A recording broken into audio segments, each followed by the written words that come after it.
I'm Jessica Holden, and I will be talking about the themes in Joshua and also the significance of the title. One of the themes throughout this short story is the theme of fear and cowardliness.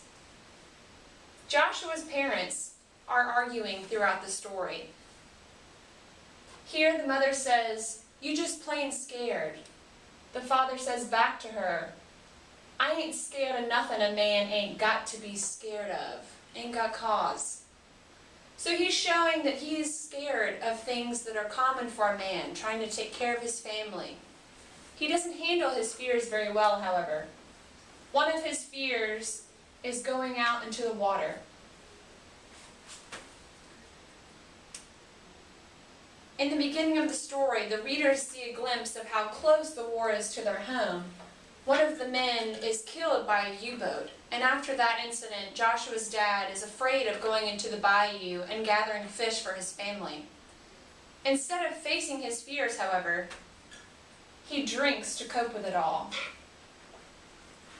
He's a drunken coward. He laughs at Joshua several times in the story for not knowing what their family will eat for dinner. He also laughs when his wife and Joshua run away, after he himself threatens to twist their bodies, which the reader can infer as a threat to display his physical violence and also physical abuse to hide his cowardliness. His father forces Joshua and Henry to go get their own food for his family and go alone fishing on the bayou.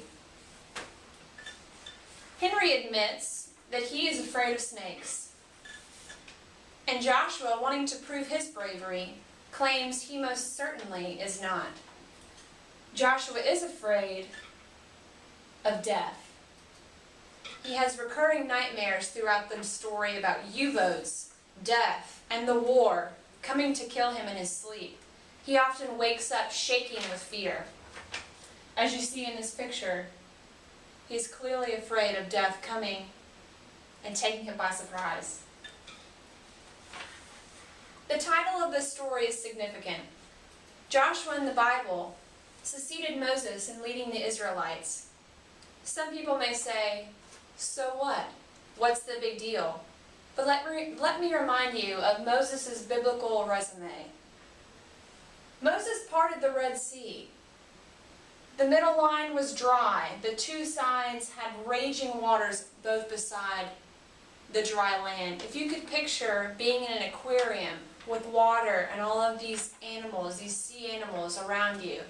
This was something that Moses did himself with the power of God. Also, God gave Moses the first law man ever had. This was an incredible time. 10 commandments were given to Moses to take to the people for them to obey God's rules. Lastly, Moses led the Israelites out of their slavery and out of Egypt. With God's help, Moses was one of the most powerful people in the Bible to display God's power, lead people out of slavery, and to perform many miraculous deeds.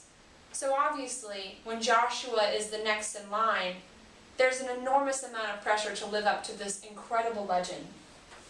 This is why God tells Joshua not to fear, but to have courage.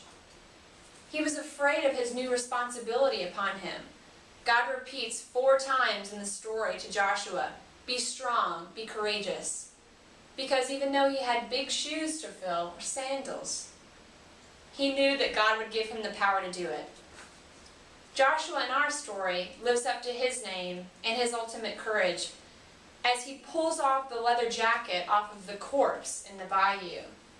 Ultimately, and lastly, proving how brave he is.